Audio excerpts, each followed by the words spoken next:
Hi there, it's Wednesday, August 20th, 12 a.m., mind you. I look like it's 12 a.m., mind you. I'm recording this from my apartment, finally. I have housing. Thank goodness. That's been a mess. That's been a hot mess. But there's a lot of. I'm recording this in the midst of a lot of change in my life. Uh, Physically, fiscally, mentally, in every sense. I am changing again and again, and that's just what life is we continue to change, we continue to evolve naturally, not because we are projects, but because that's just what life is. And I feel like life is definitely the way that we decide to show up to that change, decide if we want to accept it. And I guess I talk a lot about this channel, talk a lot about IFS, how the best version of me is going to drive the car. Always. Separation of who do I strive to be, what version of me feels the best and is the best, and do I believe, I really just try to take care of the best. And the parts of me. And if you see in my videos before, the parts of me, I call them like my emotions. So anger, envy, love, happy, confidence, all of them. And all of them can get in the car. All of them should get in the car, or else they're going to break your windows. But none of them can drive the limo. None of them can drive the car, because they will drive you off a cliff. So that's just the spiel of IFS and how I use it. However, this is definitely more of like a counseling therapy kind of thing, where I need a professional to help me dive deeper into IFS. So parts of me, I name them my emotions, because that's just the easiest, and that's what I've been able to do without professional help. But I actually started therapy very recently again, not because I'm doing poorly, more so just because I was really interested in diving deeper into IFS and trying to find some mental clarity in the midst of a lot of change. For example, right now I'm facing a lot of financial instability because of this change, moving cities, living alone. I do work for a program that is federally funded, and so with new administration also comes changes, of course. And so my program was impacted, and I need to figure that out. However, weirdly enough, that's actually not what's been consuming my mind. And also school starting, oh my gosh. There's been other things, and I think there's been other things that I've been neglecting emotionally and mentally. And I just kind of realized, I think I could handle it realistically. I'm in a really good spot right now. I've made my mind a lovely place to be in. But like I've said before, because I've done voice recordings to kind of process and vent through my own stuff, and I have always been adamant about being good, being okay. That doesn't mean being happy and joyful all the time, but just being at peace, genuinely. I don't want to ever be in a place where I'm pretending to be okay. I am very adamant right now at this moment of my life to be authentically and genuinely okay, regardless of all of the physical and fiscal stuff that just happens in life. I want to make sure that I can still show up for myself and love myself and have compassion.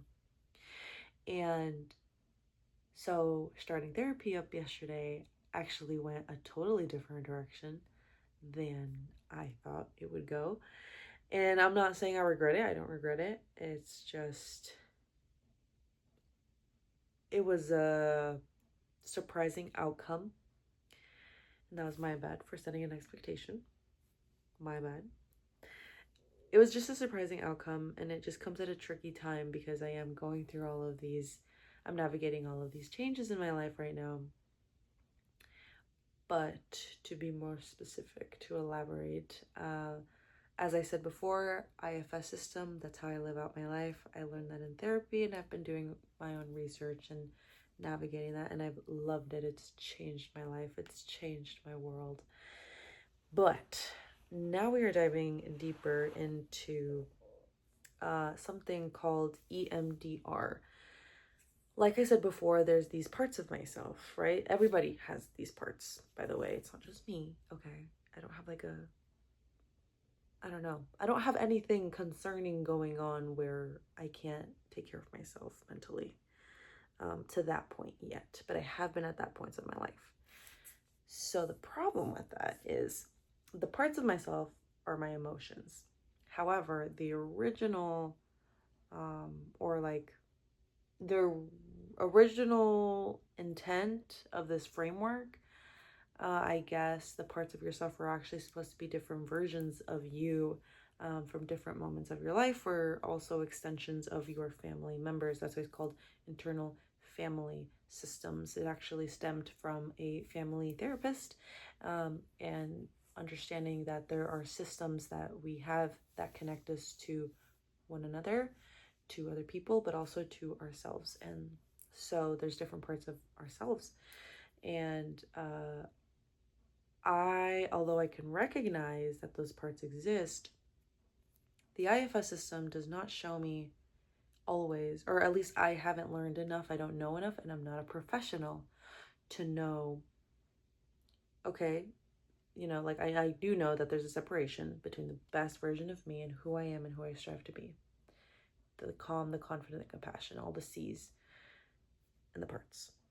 However, those parts, they don't just exist. They have to be dealt with. So when I say, okay, let them in the car, feel them, don't let them drive. I can do that so long as life is like good, right? Like, oh, I'm a little bit annoyed. I'm mad at that person. But now that I'm dealing with a little bit of heavier things, and as it has just passed the anniversary of a pretty traumatic event in my life, I realized I don't know how to always show up for those parts. And that was a really humbling experience, because I talk a lot about IFS and about the parts of myself and the importance of processing and loving them and the driver. But, I just realized, like, maybe I don't know all the parts. Maybe there's parts I'm ignoring and silencing and not even letting them in. And so that's when my therapist brought up EMDR, and the purpose of EMDR is to kind of, connect back with those parts that you might have been suppressing. But EMDR is outside of IFS. It's just meant to process trauma and to heal from trauma. And I guess I'm just making this video to admit that I'm really nervous. I'm really, really, really scared, especially as I'm living alone now. I'm not scared of living alone. The last time I did, I was in a different mental spot, for sure. I was a different person and it wasn't a good time. But I am me now, and I am a very different person than I once was. And now I realize, though, that yes, 23-year-old me is doing really good work to showing up for herself every day, to loving herself, and to make my mind a lovely place to be in, which is awesome. And that's great for a 23-year-old me. But thinking back, I never actually dealt with 20-year-old me and 18-year-old me and 16 and 15 and 14-year-old me and 11-year-old me. And it's not a good feeling to realize that and to admit to that. And I just felt the need to do that because I'm big on the only way out is through. And I'm big on Let's not pretend to be okay. Let's actually work towards being okay. And I think that love, I talk a lot about self-love and how much I love myself, how much I love this life. You know, love is not just a feeling. It's not just when I feel so beautiful and gorgeous and whatever. It's also when I'm alone in my room and my heart is racing and I'm a little scared of me. And then not in like a concerning way. Like, let's not call the police here. No, I love myself and I do not have thoughts of like harming myself or harming others, which is why I'm really excited to also start this work with my therapist, because I am finally, especially this last year, but especially these last few years, I've been adamant about loving life, loving myself, and just like working towards contentness. But this last year, I feel like I've built a really strong foundation. Obviously, you know, sometimes we have to rebuild. But thankfully, thanks to God, thanks to me, thanks to my family, thanks to everything that just my life happens to be, 23-year-old me is in a really, really good spot. But 23-year-old me is nervous to visit the past versions of me. And that's why I'm making this video, because I would like to be honest. Because I talk a lot about how much I love life and how life is awesome, and it is, and I believe that to be true. I stand on it, doubling down. But I didn't always think that. I didn't always believe that. And it took a lot of work to get here. And it took a lot of hard to get here. I try to be precise with my language when I talk about my life experiences and when I talk about what life is to me. And I don't like to think about life as the good and the bad. I just kind of say the good and the hard. Because even the bad things, the disappointing things, the things that make my heart race and break, a lot of good has come out of those things. And it's not me necessarily seeing the silver lining all the time,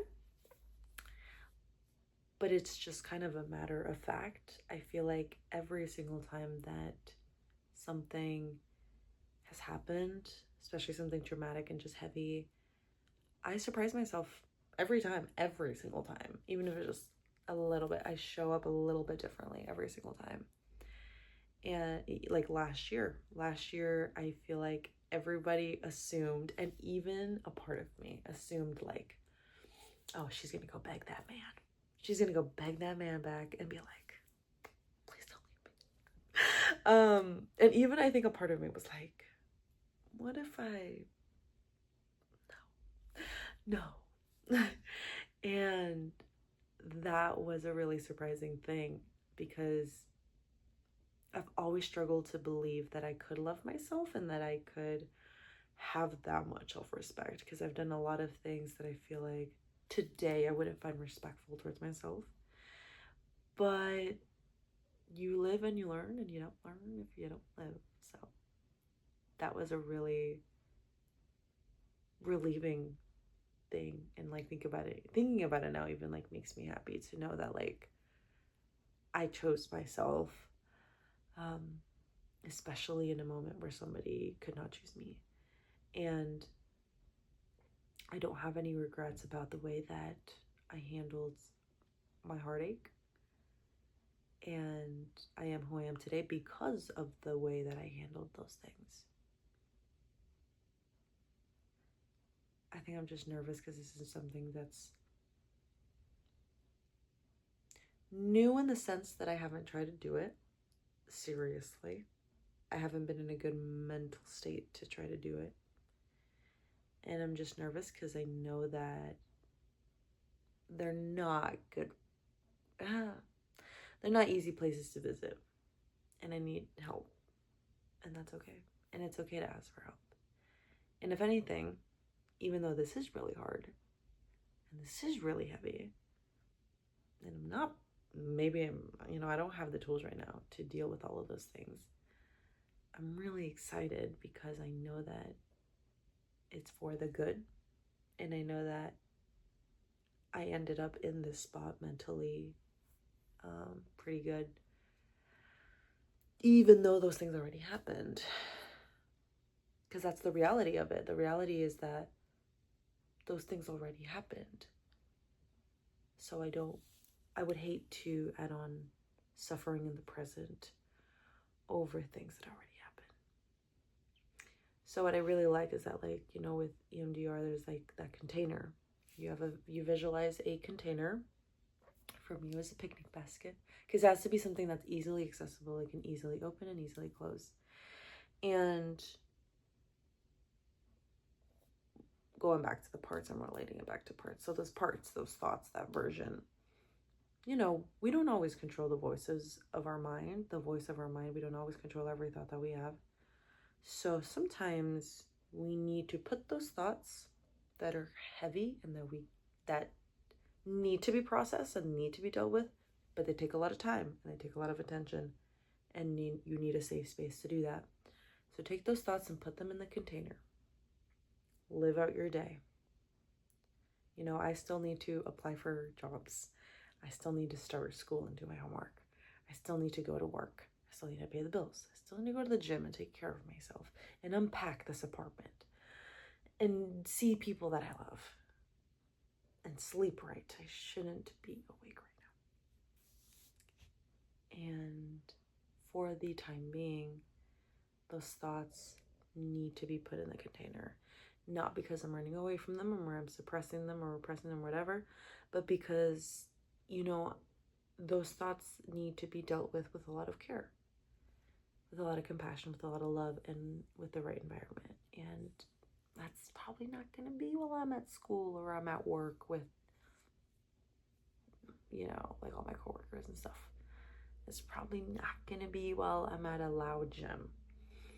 So putting them in the container, but then also in my homework is like taking them out of the container and sitting with them and visiting them and processing them and just listening, just validating.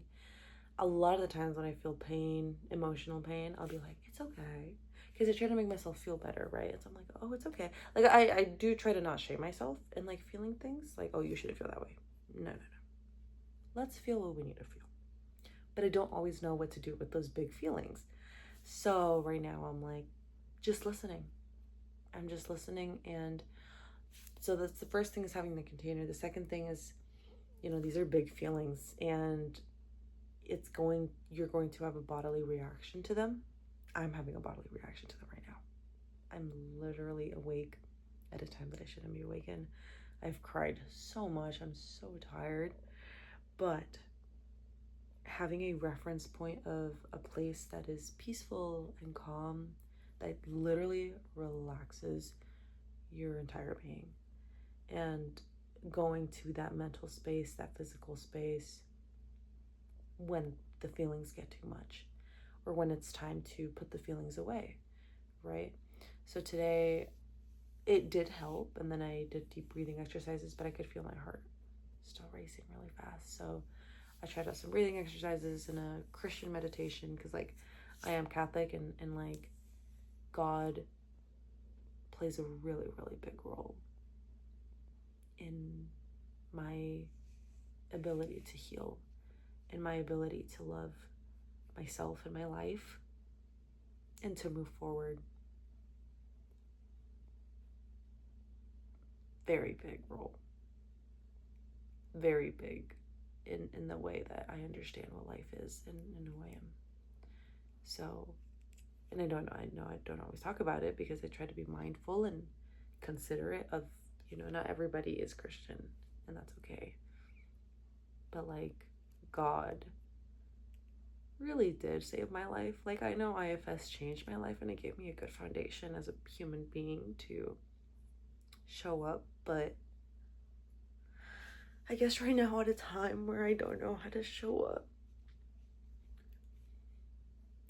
for those parts that I've been kind of silencing or not listening to.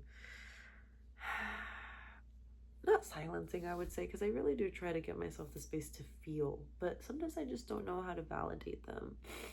I don't know how to take care of them. And I want to learn how to take care of them. how to make them trust me, right? Because I don't want to pretend to be okay anymore. I want to be okay. And I think that I won't be 100%. I think I'm like at a 80, 90. I don't know. I don't know how do you measure that, but the past versions of me never really had a space to feel okay. And it was a constant acting game, even to myself, especially to myself. So, God is going to play a big role until I learn and obtain those tools into transforming me and myself and the love that I am offering literally to myself. Because I know that all of the love stems from him anyways, at the end of the day for me. And it's a really relieving feeling to, like a liberating feeling to know that I'm not in control of everything, actually. You know, I can go to therapy and I can put in all this work. And at the end of the day, what's going to happen is going to happen. And I'm willing to accept God's will. And I am pretty hopeful, pretty certain that I'm going to be okay. That I'm going to get past this a lot more relieved, I guess. Because I'm in a pretty good spot. Like, I'm not gonna lie. I know I'm like crying, but it's because like I'm talking about me. I'm talking about vulnerable parts of me, parts that I haven't dealt with in a very long time. But at the end of the day, yes, those things are hard, and yes, I'm getting help. I am adamant about loving myself, even when it's hard to, even when my 18-year-old self is like, what is that? What is self-love, girl? What are we talking about right now? And showing up for her until she trusts me. Showing up for my middle school self until she trusts me. Showing up for every part of me until they get so annoyed of me that they're like, fine. I'm just kidding. We'll see. I don't know how this all works, but I am so adamant. That hopeful part of me is like, everybody shut the hell up. We're gonna be okay. I don't know when. I don't know how. But it's gonna happen. I'm certain of that. And until then, I have to put things in the container. I have to continue living out my life. I have to continue showing up for myself in a way that is loving. Love is an action, not a feeling. And it's interesting because I've always said that about other people, loving other people. But even me loving me, even when my heart is racing and I don't know what to do with the big feelings that I'm having, it's showing up every day, making myself proud every day. And that doesn't mean I have to do the most and I have to do every single thing on earth. But it's just not stopping. It's not sulking in my room and sulking in my bed and sulking in my problems and sulking in my head.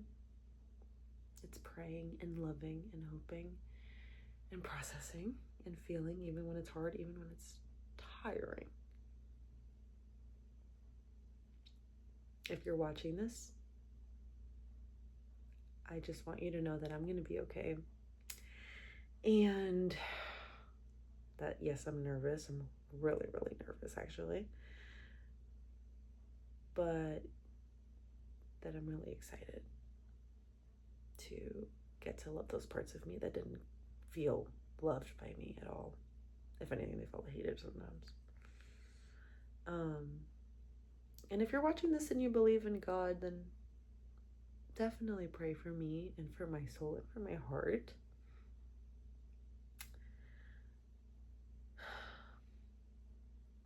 Because it is hard.